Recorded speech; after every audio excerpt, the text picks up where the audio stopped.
Yes, guys, what's happening? Welcome back to the channel and welcome to this afternoon's live stream for preview and lineup for Chelsea versus Real Madrid in the Champions League first leg quarter-final tie. It is a repeat of last year's semi-final. And after Saturday's humiliation at the hands of Brentford, it's vitally important that the lads get back to winning ways or put in a decent performance, because that was probably, I reckon, our worst performance of the season, certainly. Probably the worst performance of Thomas Tuchel's reign in charge. But before we get into it, delighted to be joined by Laurenz. Mate, thank you so much for coming as always. Really appreciate it.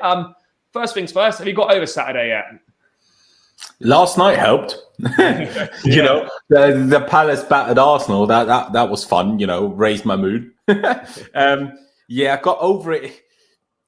Because we're used to one or two of these results a season, I can kind of handle it, but it's also like, because we're used to that, that's why we're nowhere near winning the league in years. Yeah. Like, we need to stop results like this, but I guess we're not in a title fight anymore anyway.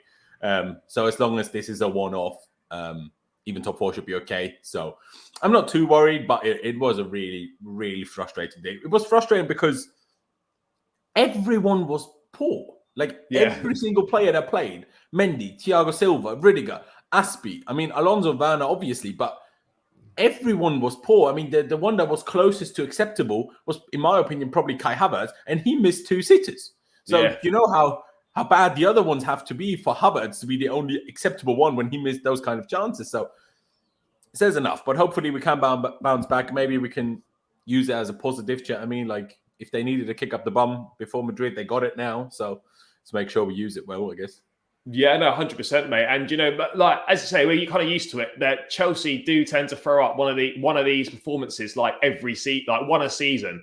So, yeah, you do expect it. But my biggest concern wasn't really, you know, the fact we lost. It was the manner in which we lost. And it was also the fact that it's so close to what is arguably our biggest game of the season coming up. It was just a couple of days between it. I know, like, it shouldn't really have too much bearing on it. Different competition, different level of opposition, should be well up for it. But it's always a little bit concerning when you turn in a performance like that so close to such a massive game. But before we get onto the Real Madrid game itself, mate, I know it's boring. It's been going on for a while now, the ownership situation. We obviously had the protest against the Ricketts family before the game. They've subsequently brought on, well, new investors, or people are now joining the bid. So they now refer to themselves as the Ricketts Investment Group, I believe I've seen Matt Law tweet out. So I'm not really sure who's going to be fronting the bids, you know, or what's going on there. But they did release, it was either Saturday or I think it was Sunday, they released an 8-point plan. I know you've probably already seen this. I'll bring it up on the screen anyway. And just wanted to get your thoughts on it. I mean, obviously, you know, on paper, you know, it looks great. It's everything that the fans want to see. But from my perspective, I'll be interested to get your thoughts, mate. It's the bare minimum requirements, really. And their PR campaign is just in overdrive at the moment. I don't know how much money they're spending on PR, but it seems to be almost daily. It's like interviews, it's, you know, we're reassuring, releasing this, releasing that. And it seems to be the only bid that's really, really public at the moment. I mean, those points make great reading as a fan, but I mean, I'm certainly not being fooled by them putting this out to try and repair the damage that they've caused. I mean, what are your thoughts on that plan? It's a weird, first of all, excuse me if you can hear a hairdryer in the background. My girlfriend's blow drying. That's all right. But, I'm not sure if the mic picks it up anyway. But yeah, no, like you said, the 8 points, yeah, they are kind of the minimum requirement, really, if we're being honest. The thing is, I guess, because obviously it was said that Rain, obviously the American bank that is in charge of the sale, will put certain things as binding into their sale contract, right? So if some of these things are binding in the contract, that is a positive, and that does give us some sort of security, whoever the owner might be. But like you say, it's just like, why do you need, like, the fact that you needed to give us that shows that you shouldn't have the club. Like, I mean, and also what you mentioned there is that another very rich person, I forgot his name, unfortunately, joined there. Ken Griffin, isn't it? It's Ken Griffin, or is no, there another he was one as already well? with them, I think. Oh, who's there? Now there's another one who's also super rich. Isn't he in charge of the Cavaliers? Oh, exactly. Yeah. Well, LeBron was, and they're saying they're also shit, basically. So that's now a shit NBA team and a shit baseball team, or not shit in terms of they are bad, but as in, well, also that, but badly run. Yeah. Yeah. So first of all, it doesn't make it any better.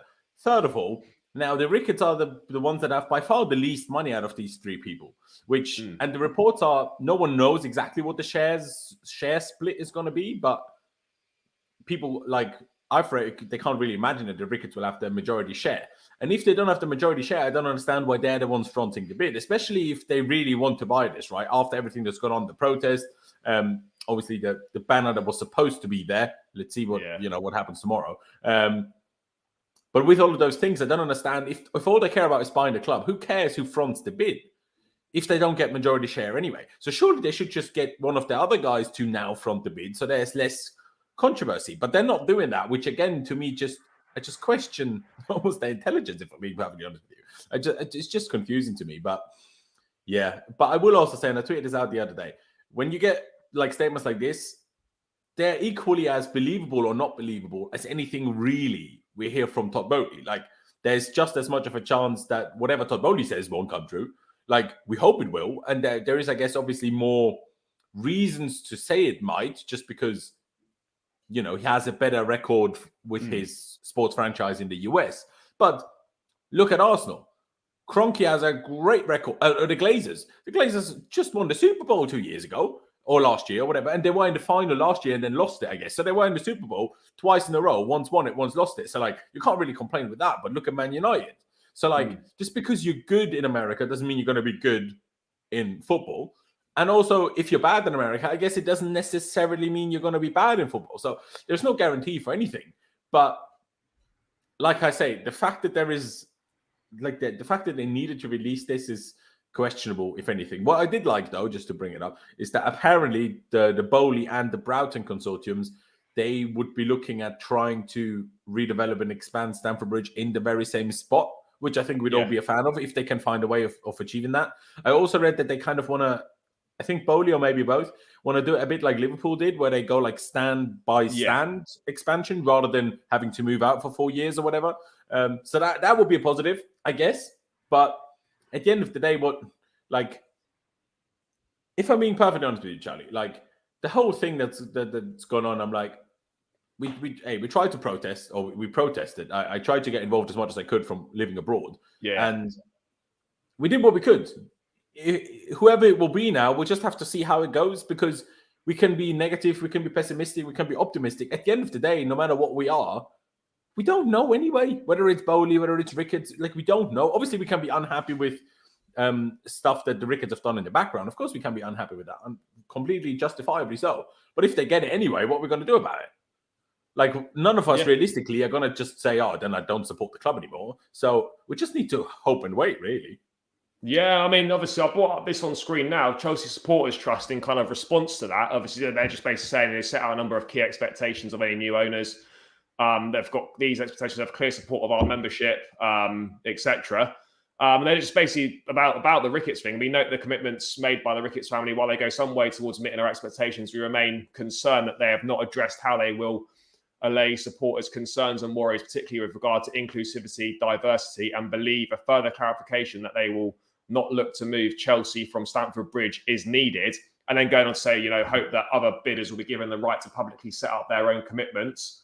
As previously stated by the club and Rain Group, must ensure the process is open, fair, and transparent. And they're just going on to say they've not had any contact with the Stephen Pagliuca bid at all. I mean, last thing on this, although I spent too long on it, but it is becoming, to me, I know we spoke on your channel maybe a couple of weeks back, but a couple of weeks on from that, it seems to me that it's becoming more and more of a distinct possibility that this could actually happen. I mean, what do you make of that statement? And if you sort of come round to the idea that actually, this realistically could be happening? I don't know. Like, I sometimes hear things, and then everyone. When I hear things from people not behind the scenes at Chelsea, but when I hear things, they're like a lot of like worried people. But I always feel like, are people just unnecessarily worried? I don't know, if I'm honest with you, mate. Because the problem is the Ricketts, with their bids, with their consortium, they're coming in with a lot of money. So, like, by far the most out of any of the bidders. So, if they actually plan to use that, as if we take away the racism and Islamophobia, which we shouldn't, but if we do look at it aside from that, if they do it right, it can go well. But the problem is the proof that we have is with the Cubs, they're awful. So how likely are they going to be not awful with us? But then again, Griffin and the owner of the Cavaliers isn't part of the Cubs. So we don't know how much that's going to change what the Ricketts are going to do, because as far as I'm aware, they own the Cubs by themselves, where they have like full control type thing.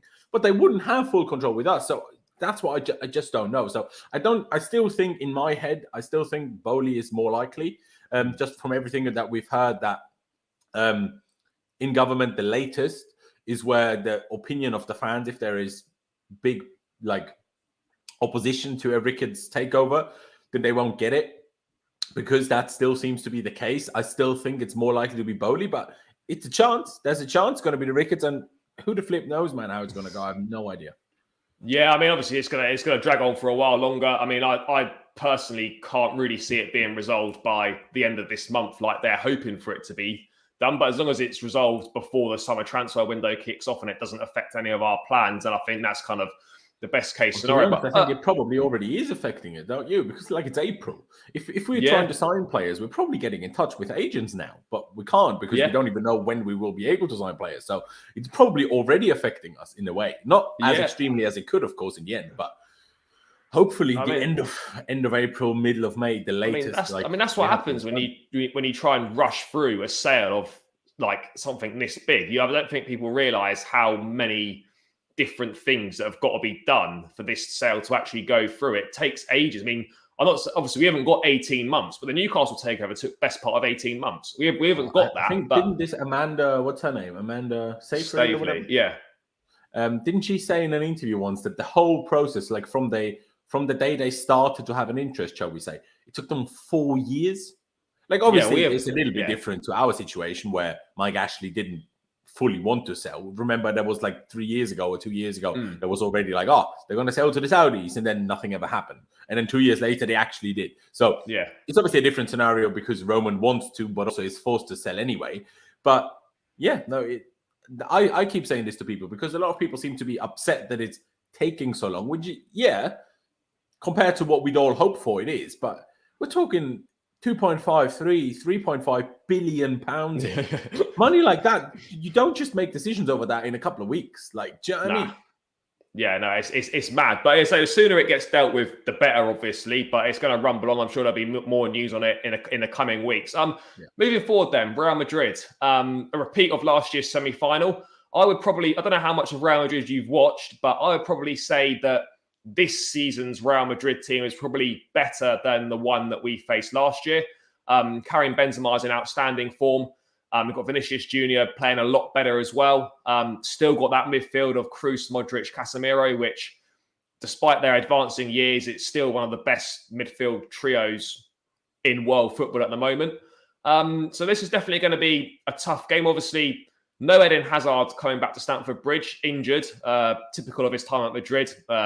It's a shame to see, really, but that's how it is. Carlo Ancelotti, former manager as well, should be returning to Stamford Bridge, but at the moment he didn't travel with the Madrid squad because he still hasn't returned a negative COVID test, but they're still hoping that he might make it potentially tomorrow or later on today, maybe. Just quickly on Madrid, mate. Obviously, former manager Carlo Ancelotti doing a good job there, going to win La Liga quite comfortably. You a fan of his? Did you enjoy his time at Stamford Bridge? Oh yeah, massive fan of Carlo Ancelotti. Like I think we all love him. Still probably the harshest sacking in history of Chelsea, considering he came second and he was sacked on the day of the last game after he came second. That's mad still. In the tunnel at Goodison Park. Yeah, it's bad. You know what I mean? No, I love him. But see, I had exactly the same thought as you about Real Madrid. Obviously, I will do my stream later on with your expert. But when the draw happened, on Twitter, your expert said to me that in his opinion, Real Madrid are actually worse this year than last year. Just the rest of La Liga somehow is even more bad, if that makes sense. So I have no idea how true that is. But then when I see them get battered, what was it, 4-0 by Barcelona? maybe it's true. I don't know. Like, do you know what I mean? Like, it's a tough one. Like you say, Benzema is mental. Vinicius Jr., even though his finishing sometimes leaves a bit to be desired from a Madrid perspective, he's still a problem, man. Like, whoever our right centre back and our right wing backs are, even if it's Reece James, they're gonna have a busy day. Even if Vinicius potentially doesn't take his chances when he ends up in front of goal, they're still gonna have a busy day for the rest of it. So it's gonna be difficult, but I still do back us just because we were so much better than them last year. We should have scored 10 goals over these 2 games. Like, we really should. We just missed all of our chances. Like, we were so much better than them. So I still think I'm still positive. I'm confident, regardless of Saturday's result against Brentford. But yeah, like you say, I mean, they're 12 points clear in the league. Do you know what I mean? Like, they've run away with that.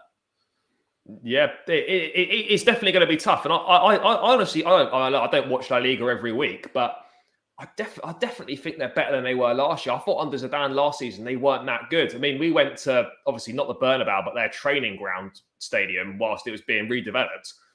The fact that we only drew 1-1 there, we could have won that game 4 or 5-1, as you said, in the away leg. And even the home leg, we had a lot more chances than a 2 goals suggested. Scored, yeah. So, you know, it's going to, I think it's going to be more difficult than last season for sure. Thibaut Courtois coming back. He doesn't seem to be that popular with Chelsea fans or a lot of Chelsea fans. I haven't got too much of a problem with him. Obviously, left for Real Madrid, made it very clear that he wanted to go. I thought he did well in his stint at Chelsea. And he's been speaking in the build-up to the game. I'm just going to bring it up now. There we go. Basically saying that, you know, he hopes it's a happy return to Stamford Bridge. We're now rivals. They'll want to win, and the same goes for me too. And so I'm not expecting any applause from the fans. I hope they don't boo me, but you never know. And he's prepared for whatever comes, and we'll have to see how it goes. I'm happy to be returning there with fans in the stands, because last year when we played them, the stadium was empty. What are your thoughts on Thibaut Courtois? Like, how do you feel about him now that it's obviously been a good few years since he left? People obviously weren't happy about it. What are your thoughts on him? I mean, I really wasn't happy at the time, and I'm still not a fan of him. But it's also, like you say, it's 3 years ago now? Yeah. Like, come on. I'm an adult. Like, I don't just hate people for 3 years for, we got a better goalkeeper than him now. So am I in that sense really all that upset? Not really. But at the time I was annoyed, just the whole going AWOL thing. Like, it was just not necessary. But like, I understand his perspective on it completely, but he also needs to understand that we invested a lot of money into him. Like, let him be out at Atletico, for 3 years on loan to really, without those 3 years at Atletico, Real Madrid probably would never even have been interested in him. So I feel like he should have shown a bit more appreciation for what we have given him, signing him when he was young, loaning him out to Atletico, winning the league with us, stuff like that. More so than to go AWOL. Like, we were allowing him to leave anyway. We just wanted to have our goalkeeper sign first, right? Like, it's not like we refused to sell it. It's just like we wanted to sign our own goalkeeper first, which, sure, we should have signed Alisson even before the whole AWOL thing even happened, and then that should have, nothing would have happened of it. Excuse me, but yeah. Annoyed at the time, annoyed for another couple of years since. I mean, I hope he gets marked off. I hope we score. I hope we beat him. I hope he gets nutmegged, because that's his favorite thing to do. But I don't hate him anymore. Like, no. I mean, I still call him a snake or whatever, but it's not. If you get what I mean? Yeah, I mean, CFC videos are saying I can't remember now, but did Mourinho not promised him to leave? No, Thibaut. I think he did. Yeah. That's what I'm saying. So I understand his perspective that he was probably worried that the deal wasn't going to go through, and that's why he wanted to force it. But I don't think we ever planned to not sell him. I just think we wanted to get our goalkeeper signed first, and then we would have allowed everything to happen anyway. And I think he just jumped the gun a little bit. Yeah. But hey. I mean, obviously, last thing on Real Madrid, obviously we touched on it. Karim Benzema, probably he's one of the best centre forwards on the planet. He's having an unbelievable season again.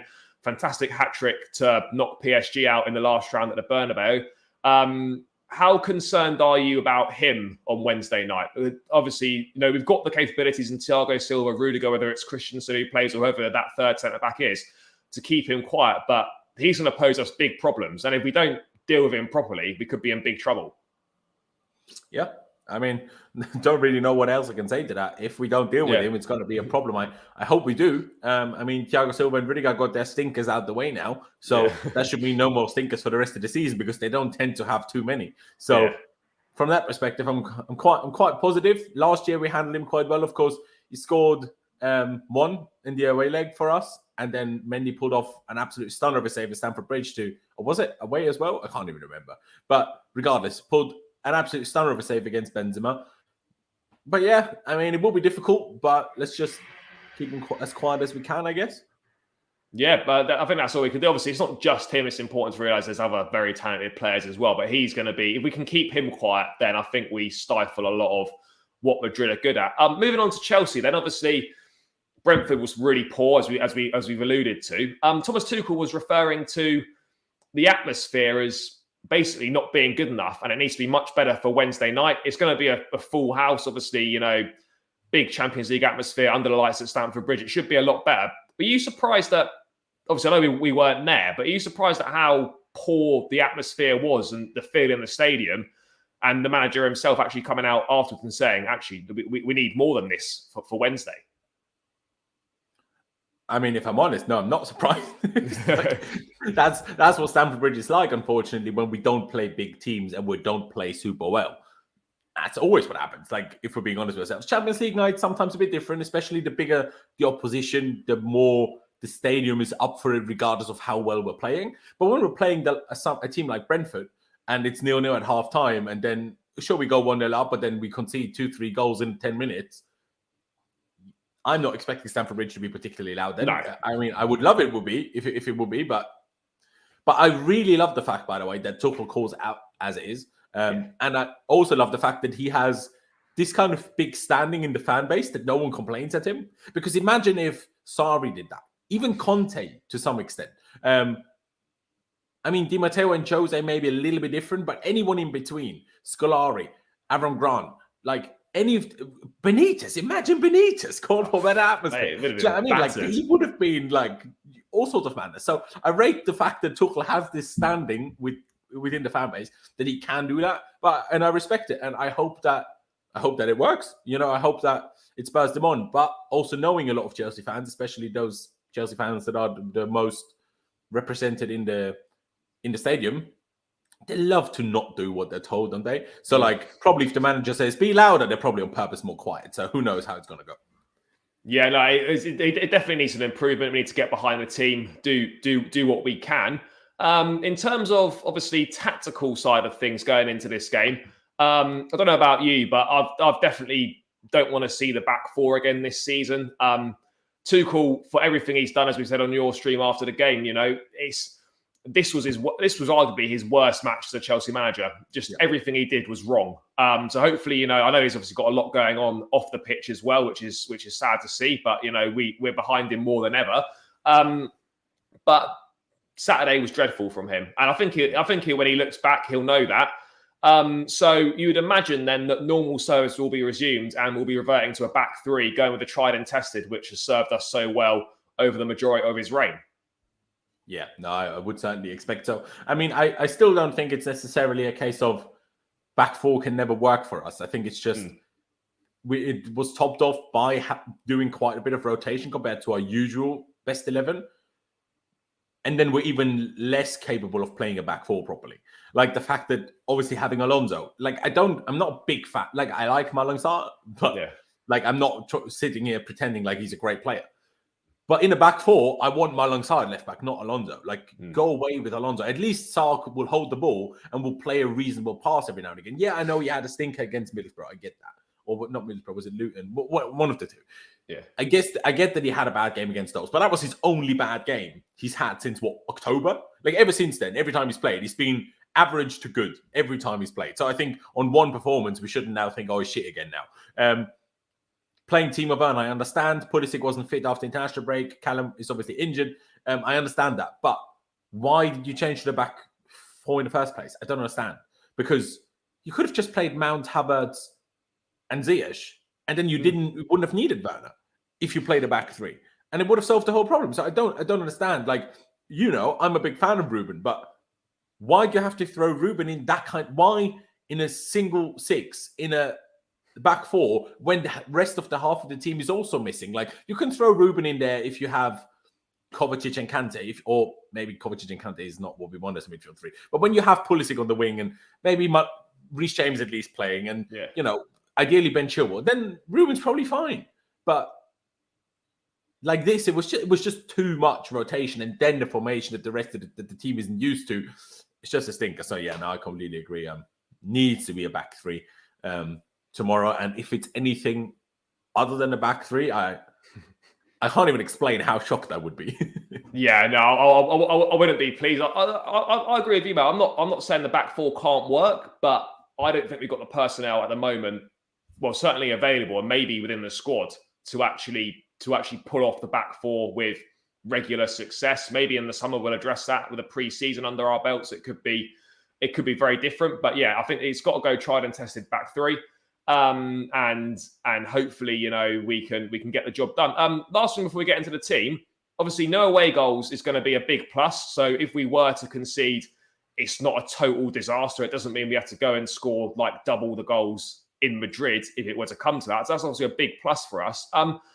How important to you is it? Do you think it's essential, mate, that we do take some sort of advantage to Madrid for the second leg?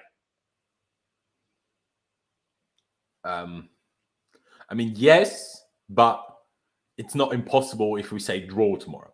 I mean, I don't want us to draw, but it's not impossible if we do draw, if that makes sense. Or if we lose by 1 goal, everything's still possible. And big up QNTV in the chat, by the way. Yeah, I don't think it's impossible. I mean, obviously a score draw is fine. Well, any draw would be all right, to be honest. I don't think that's a particularly bad result. The most important thing is we just keep ourselves in the tie. We don't want to have a situation where we have to go there knowing that we have to score at least once. You know what? That's where it becomes difficult. The only thing I would say is because of the bad result against Brentford, I think we need a good result tomorrow just to keep the good feeling in the team going, or to bring it back, I suppose. Because if we now get a bit of a dead draw and we're kind of lucky to get the draw, or you say we lose 1-0, 2-1, stuff like this, it could ruin a little bit of the belief and the confidence in the team. I don't think Brentford itself will do that, but if it's Brentford and tomorrow, it could do that. And then maybe that in itself would make me a little bit worried for the second leg. So I do hope for a good result. But honestly, man, I'm quite confident that we can achieve that. Yeah. Honestly. No, I'm as well. It's weird. You speak to other people and they say, "Oh yeah, you're gonna get battered by Madrid." I actually think, despite getting smashed by Brentford, I actually feel really confident that we can beat Real Madrid tomorrow night, or at least get a very decent result. So I don't have it being. I don't see it as too much of an issue. I mean, I think we can get the win, but as long as we're still in the tie, that's the most important thing. We don't leave ourselves too much to do. Right, let's get into. Can I just for a second jump in? Yeah. Because as we are streaming here, James Robson from the Standard did report that the Ricketts family will also try to redevelop Stamford Bridge stand by stand, and with us not moving out. And they also want to do it immediately, basically, once they will get on that whole plan immediately. Just thought I'd throw it in there. They're just saying that because someone else has said it. They don't want to be... Because of the pitch owners. Yeah. Even if they wanted to move, they need the pitch owner's approval to move anyway. And they're never going to get that. So they might as well accept that they're not and figure out a way to make it bigger without moving. 100%. I think, to be honest as well, on that, ideally we do want a stand-by-stand approach. We don't want a situation where, like Tottenham had, where for 1, 2, 3, however many seasons it takes, we're playing in Wembley or we're playing in Twickenham. Will be even longer, at least in the plan that we had in 2015. We would have to move out for even longer than Spurs did. Yeah, no, it would be ridiculous. It's just a no-goer. Right, I'm going to bring the team up now. So I've obviously gone with the back three. We touched on it. Obviously, it would be a massive shock if the back three wasn't to be deployed. Obviously, Thomas Tuchel's press conference not until 4 p.m. UK time. So we haven't got any news to bring you from that. But obviously, the team have been training in the last hour or so, and everyone that was available for Brentford was pictured training. Callum Hudson-Odoi not in. Does that include Kante and Mendy? Yes, that includes Kante, Mendy, and Reece James.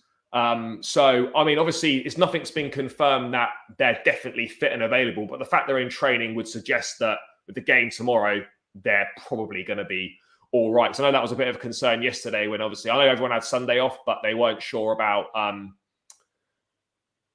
yesterday. But Mendy's out there. Only one missing: Callum Hudson-Odoi and Ben Chilwell.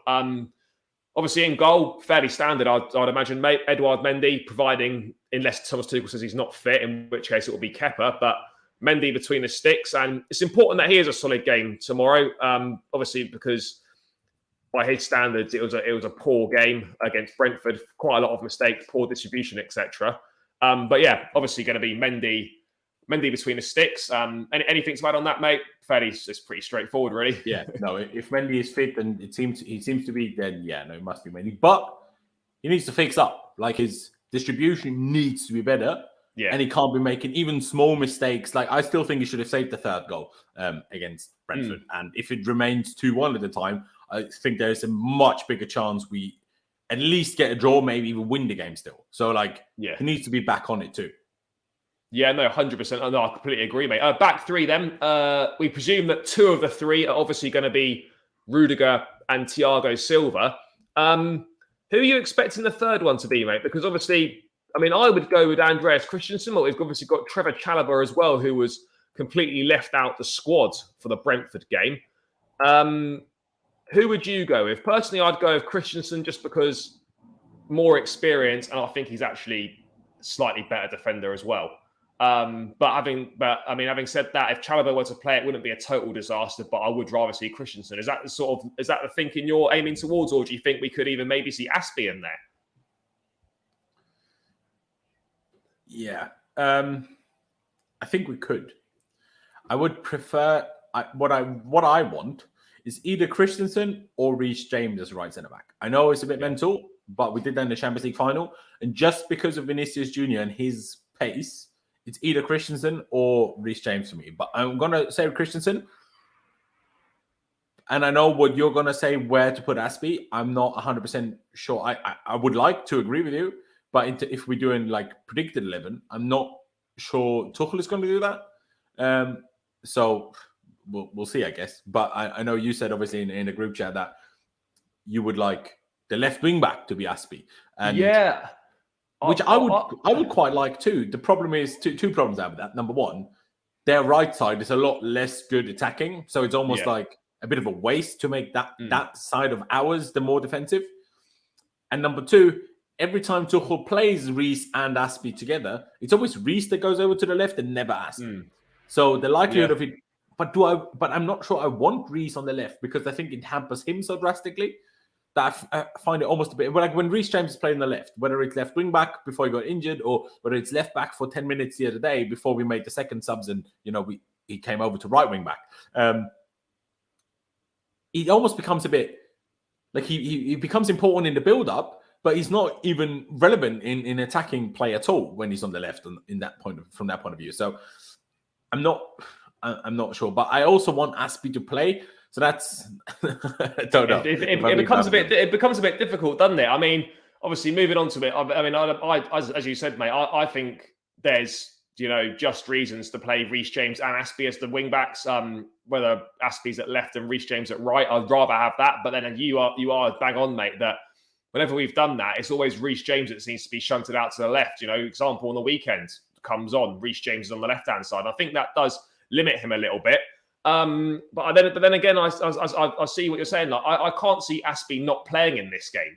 So if he goes with James and Alonso, then Aspie would probably play in the back three. But so I'm not really sure. But let's stick Reece James in at right back. Do you think that after obviously the horror show from Alonso on Saturday, is he in again? Would you go with him at left wing back, or are we going to go Aspie? Now, obviously, the one thing we have to say is he was awful against Brentford, but that was, of course, at proper left back rather than at left wing back. So it would be a little bit less bad. But do I want to see Alonso? No. But then again, like if there's anyone he's good at, it's probably against Spanish teams, considering he knows some of them, from the national team and stuff. And you never know. We don't know who's going to be that right winger. It could be Rodrigo. It could be Isco. It could be what's his face? Vasquez. Isco and Vasquez, he knows from the national team, although Isco isn't anywhere near the national team these days, as far as I'm aware. Yeah. So that could theoretically help him. Maybe there's a small shout to go to call for Saul. He's the one that most recently played in La Liga and knows them well. I don't know. I don't know. Are you asking me what I want or what I think? What do you want, mate? I'm going to go. I'd like to see Aspie, but I mean, I personally, I don't think that's going to happen. But I think that's the best solution. I reckon. Yeah, I just fear it's such a waste because they never really do much of their right. Like I know Carvajal can do, but Carvajal is also super susceptible defensively. Yeah, so, I mean, I feel like Ferland Mendy's a lot more dangerous, almost... isn't he? Sorry? Like Ferland Mendy's a lot more dangerous down the other side for sure. Exactly. But also, if they are susceptible defensively on their right side, our left side, maybe we should put someone at left wing back who is an attacking threat, and Aspie, with it being on his weak side, then probably isn't. So that's why I'm not sure. But I just don't want to say Alonso. No, that's fair. Let's go. You know what? I will say Alonso. Yeah. But that's only if I look at left wing back. Because I don't know where I'd put Aspie, if I'm honest with you. Yeah, no, that's fair. Moving into midfield, then let's rattle through these, mate. N'Golo Kante, by his standards, poor game against Brentford, as everyone really, and he's not had a great season for Chelsea so far. If we're being perfectly honest, there's been moments, but by his standards, this season has been rather average, really. He's fully expecting to play. It's a big game. He was outstanding in the Champions League last season. I think he got man of the match in both legs. So he's obviously going to play. And partnering him is, for me, Mateo Kovacic. He has to play. It's so obvious what's missing when he doesn't play. Are you surprised, mate, that he's not starting as many games recently? Because it's been a surprise to me because it's so obvious what's missing when he doesn't play. And I don't really understand why he's not been playing as much recently. I could not agree more. I fear that it might be to do with small niggles. Remember in the first leg against Lille, where he had to come off injured? Yeah. And I feel like ever since that game, he hasn't played as often as we all would think he should. So it is a bit weird. But then during the international break, I'm not sure if he played every game, but he certainly played for Croatia. So it's weird. Now, I'll throw one in there, which I know you're not going to be a fan of. I'm not playing Kante. And I know we should, but I'll just tell you as simply as this. Now, last year, we played Madrid off the park twice with Jorginho and Kante. Yeah. So that makes me think we should play Jorginho and Kante. But, like you say, the one that's by far in the best form of the three is Kovacic. And that means Kovacic must play. And who do I think works best with Kovacic? I think it's Jorginho and not Kante. Because when it's Kovacic and Kante, it's Kovacic that sits and never Kante. And that hampers and that takes so much from Kovacic's quality away. It's like when Ruben plays a single six and he can't make his runs. When Kova plays with Kante, Kova makes less of his runs. While when he plays with Jorginho, because Jorginho is the one that will stay, Kova will make more of his runs, which is what Kova is the best at. So that's why, if we're going to play Kova, playing with Georgie. But if we did predicted 11, I'm telling you, I think it's going to be Kante and Georgie. If you're asking me what Tuchel's going to do, I think he's not going to play Kova again, if I'm honest. I mean, you don't really see Kova and Kante that much, but I mean, I don't know. I mean, just quickly, I mean, what do you think's happened to Jorginho? Because he's not playing at the moment. He's not been playing that well. I know he had 2 great assists for Pulisic against Lille away, and obviously Kai Havertz at Newcastle. But other than that, the performances were quite average, and he's really struggled to get back in the team. And it's come out today. Well, Simon Phillips tweeted it, and it's according to the Daily Mail. I don't know how accurate it is, but Jorginho has been working with mental coach Rafael Barreiros to help save his season with Chelsea. Barreiros is a Brazilian psychotherapist specialised in neurolinguistics and hypnotherapy, and he's been first started working with Jorginho in 2020. So obviously things aren't maybe not all as it seems with Jorginho, but the drop-off has been quite remarkable, hasn't it? Yeah. Now, number one, if what is reported by the Daily Mail is true, if anything, I like that because I like when players are struggling. I like when they're trying to do something about it rather than like, oh, it will get better. I like when they're proactively trying to fix the problem.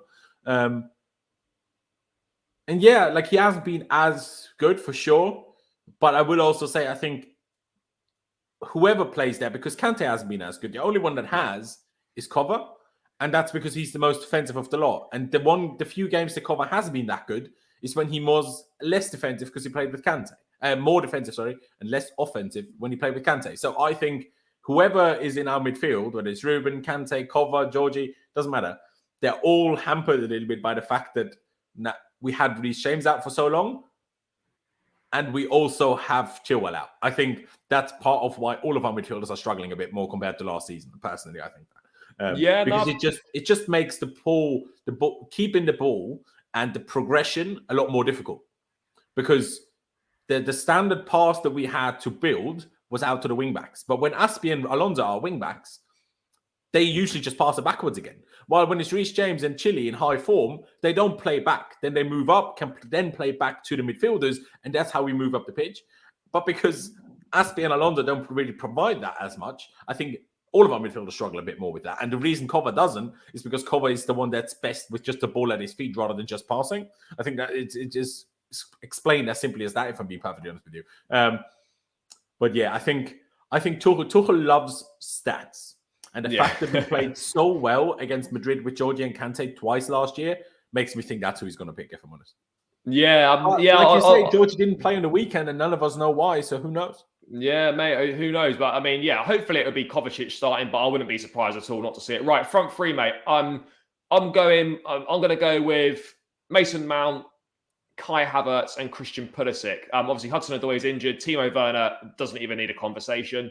And obviously, Lukaku is unlikely to play, and I don't think Hakim Ziyech will play either. So that's basically all the options. So I'd go Mount, Havertz, Pulisic.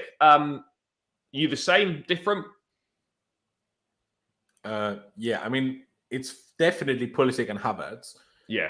I would tend to agree with Mount, although just when Hakim Ziyech plays, having that possibility of a long-range goal that he only provides, and especially off that right-hand side, that Mount doesn't provide, I think having that threat could help us.